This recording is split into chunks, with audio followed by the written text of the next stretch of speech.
Welcome back. If you stay with this series up to this point, congratulations and thank you for doing that. You've already done what most people never do. You've moved from that confusion to structure. In part one, I gave us the buckets.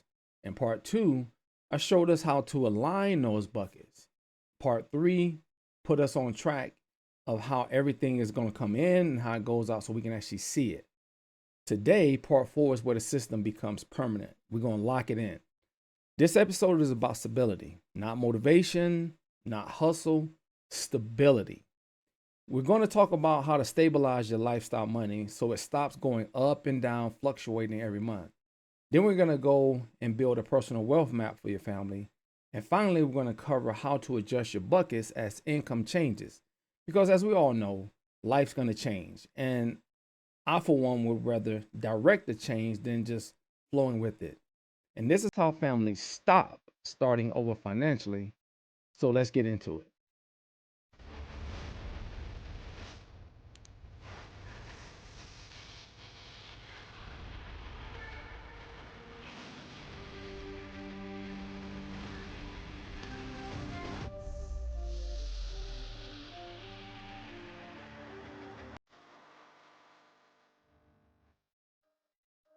All right. So let's talk about this lifestyle money. And this is where most financial systems fail. I've said this multiple times. And believe you me, I have to repeat it because this is where things like come together and they just co-join and blow apart.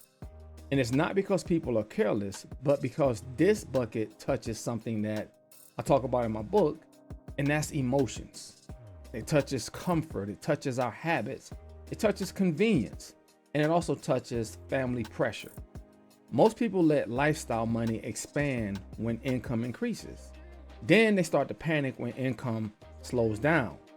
That cycle creates stress, creates arguments, creates all of these problems, especially that big one, debt.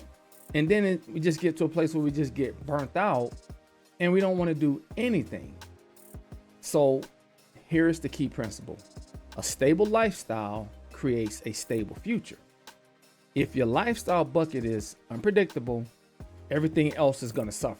There's no way to predict anything else because we're allowing our emotions, convenience, and all these other things to inject their ideas, and everything else just crumbles. Your savings are going to stall. Your long-term bucket, you can forget about that. That's going to get raided because it's way in the future. We don't see it, so we're going to jump into it. Your liquid bucket drains faster than ever expected. So how to stabilize, this whole thing? Let's talk about stability. Stability, like in a relationship, stability starts with boundaries. Setting those boundaries and putting them in place so we get outside of ourselves. It's not about the budget. The budget, like I mentioned before, that's going to feel very restrictive.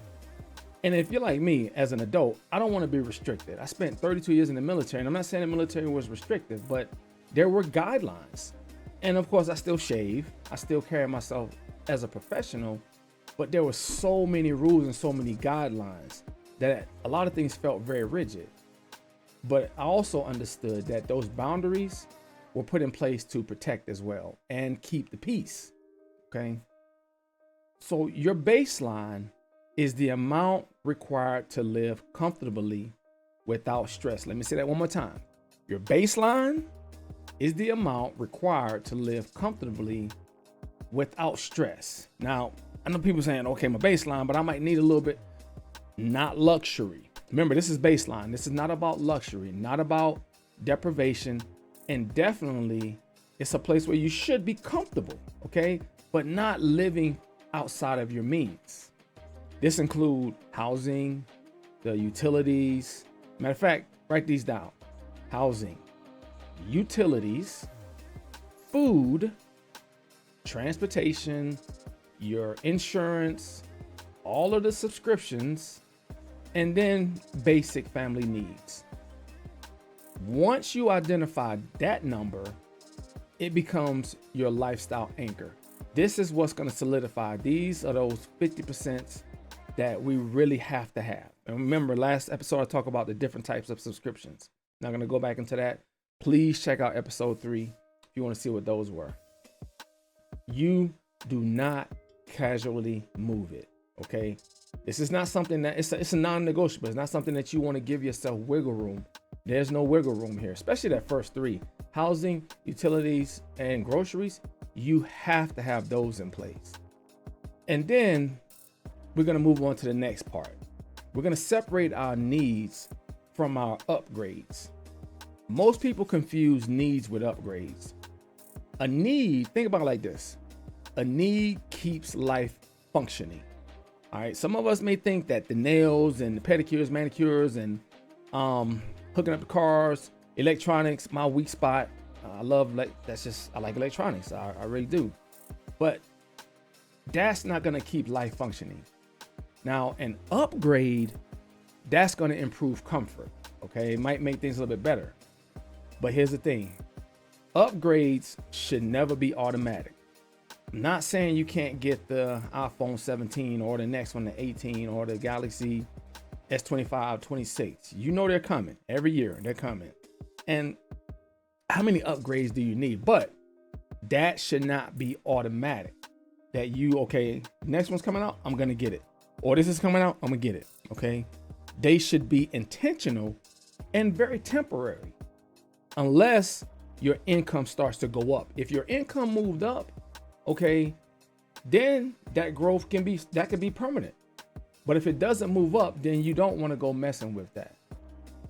Now, this is where we're going to start looking at our ceiling. Okay, you're going to create a ceiling, and your ceiling is the maximum you allow your lifestyle to reach, even when your income increases. Here's the thing. Just talked about the cell phones. And that could be anything that moves up and then you want to jump on it. Just because you do make more money doesn't necessarily mean that you have to get the next best thing. You don't have to have it. Okay. This ceiling that you put in place is something you have to set and you need to stick with it. This is going to protect your future buckets from that lifestyle creeping in and just messing things up. This one step alone is going to change your financial trajectory. Remember, this is something that you set in place. No one can tell you what that ceiling is going to look like.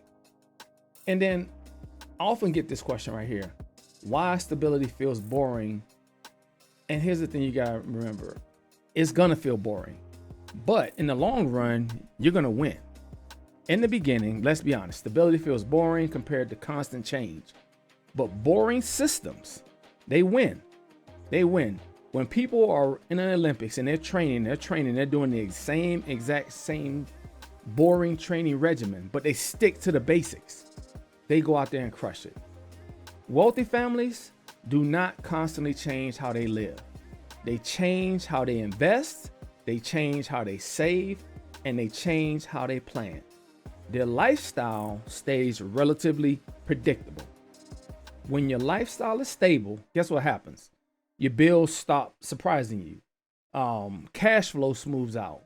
Your decisions, they calm down. That long-term growth, it just takes off. Boom, like a jet engine, just gone. Think about it like this. Stability gives you that breathing room. Breathing room gives you options. And I think that's what we're all looking for here. It's not just about more money coming in. We want more options, but you're going to have to give up something. Again, wealthy families, they don't change how they live. They change how they invest. They change how they save, and they change how they plan. That's it. And that gives you a lot more options in the long run. Okay. So take a deep breath, because I know I can rock and roll. I'm gonna take a sip of this tea.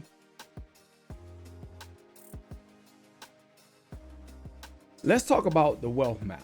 Okay. Now, from my last two segments, you can go back and look. I put some information in there, and I also put a budget in there that you can take a look at. And so this is how everything is going to start to connect. A wealth map is not a budget. It's not a spreadsheet full of stress. It is a simple visual plan showing how money flows in through your family over time. That's it. It's going to answer 3 questions. Write these down. 3 questions. Where money comes from, number 1. Number 2, where is that money going to? And then number 3, what money is building toward? Where we're moving to. When families don't have a map, every decision that you make about money is going to be weighted down. You're just like, oh man, it's just like, we got to talk about this, we got to talk about that. When they do, decisions become easier. Things just start to flow. And yes, you're going to have to put in some work, but that's okay. If something's worth doing, it's worth putting in a little bit of work to get it done. So now we're going to move over building your personal wealth map. So here's how to build it. Okay. We're not going to make this complicated. Number 1, identify income sources. What do they look like? Most people just have one, and that's okay. But if you have 2, okay, that's fine as well. But look at the primary income source you have. Write that down. If you have a secondary income source, that could be some rental properties. That could be a second job. Write that one down. So now you got that over here. Now, this is the cool thing. You can also write down your future income opportunities. Don't limit yourself. If you have stuck to this whole thing and you're now with me in part 4, you're built different. So don't limit yourself. Push past those limitations. Write down what you want to make. If you're making 110 a year right now, tell yourself, hey, I see something in my future and I'm gonna write that down right here and start manifesting it, putting it in place. This tells you how flexible your system can be.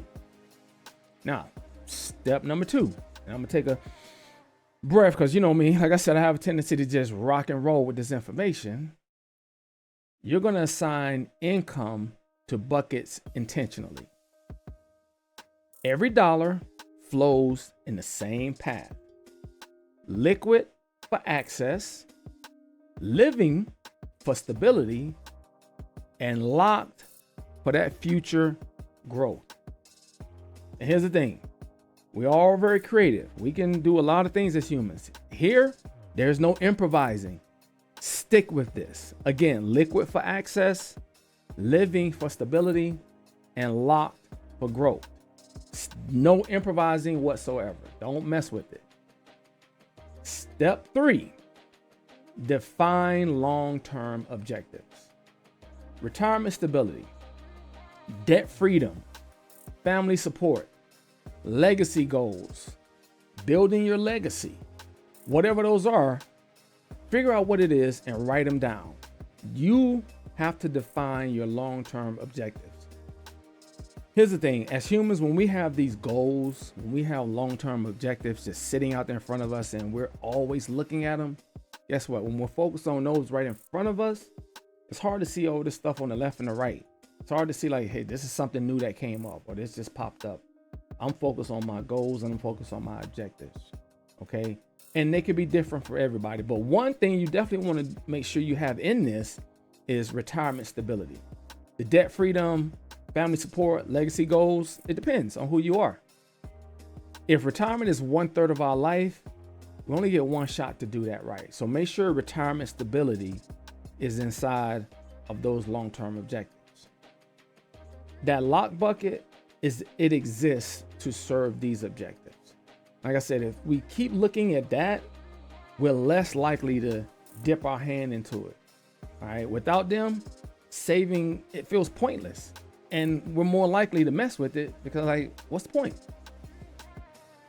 So now moving on, how the wealth map reduces family stress. One of the most overlooked benefits of a wealth map is communication.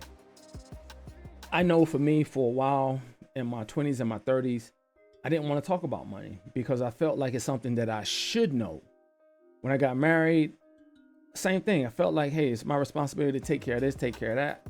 I tried to keep things to myself and there was a lack of communication. When everybody understands the system, money stops being emotional. People start making educated decisions. Spouses, they stop arguing about the priorities because they know exactly what's here. Kids, they understand their limits. I highly recommend, if you're not sitting down with your kids and them understanding where money's coming in and going out, you're going to struggle because they don't see how much things cost. So they think there's this limitless pot of just funds coming in. And our imagination, especially when we're young, is like, I want this, I want this, I want this. The decisions become collaborative, instead of reactive. Instead of just, we got money, let's get stuff. The map is going to help create that alignment. It's going to help getting away from emotions and start building more communication. And that alignment is going to reduce conflict. Less conflict, more peace. And I think we can all do with a little bit more peace these days. This is how our money becomes a tool instead of something just sticking us in our side. And every time it comes up, the conversation comes up, it's this overarching stress. Okay. Now, let's talk about adjusting these buckets when the income changes. I know, again, I'm saying just like everybody else. I see coming in, I can see me getting more stuff. Okay. Income changes, raises, bonuses, side hustles, job changes, things are going to happen. Okay. Here's the rule. Write this one down. This is important. You adjust percentages, not principle. I'm going to say that again.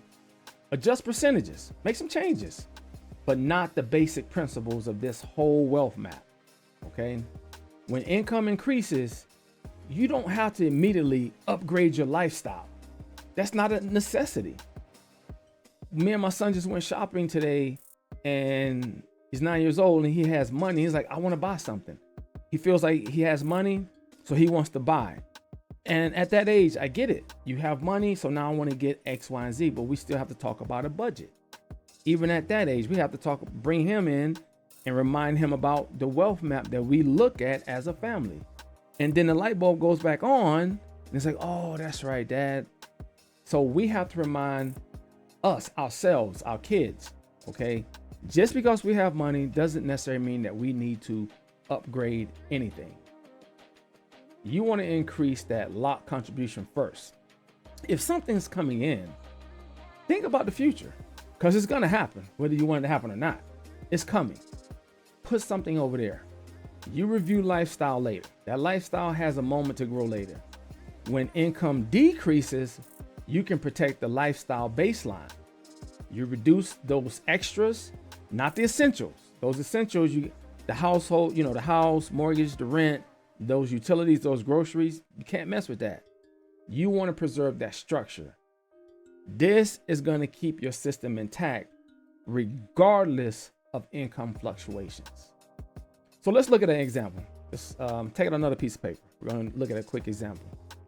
Let's say a family earns $5,000 a month. Okay. Their system is stable. All right. Then the income increases to $6,000. So now they got an extra grand coming in. They don't go jump in and raise the lifestyle by $1,000. They may allocate $600 towards the lot growth, throw another $200 towards the liquid buffer, and then $200 towards optional lifestyle upgrades. But you don't just go, I have $1,000, I'm going to get the new car, that payment is $989. Well, I got $1,000, I can make it. No, that's not how it happens. You want to allocate to those different buckets. A little bit to the growth first, a little bit to the liquid, and then a little bit to the lifestyle. And if it's extra money coming in, why not think about your future? Again, that's 1/3 of something that if we're lucky or if we're blessed, we get to see that happen. This right here keeps progress moving forward without breaking that stability. Now, when income drops, the same logic applies, but just reverse, okay? Reverse. And remember, we never touch that lock bucket. So this system right here that I'm teaching you, this is going to be something that is more valuable than giving your future family money. This system's going to last for decades. This system works because it is not dependent on being motivated to do it. It's dependent on the structure, how this structure is built. Because guess what's going to happen? Motivation is going to fade. Somebody's going to build something new, something cool. You're going to see something, could be a purse, whatever. Okay. Your structure that you have in place is going to stay solid. Families who build systems like this don't start over every year. They adjust, they refine, they grow steadily. That is how wealth compounds, not just money. Peace, confidence, and legacies are built like this. And it's going to last for decades. Again, motivation is going to go away. The biggest takeaway here, and I want you to remember this, if you stabilize your lifestyle, you're going to stabilize your future. If you map your wealth, you're going to reduce uncertainty. If you adjust intentionally, your system survives changes. This is how wealthy people do it. This is how money stops controlling you and you start supporting your lifestyle, the one that you want.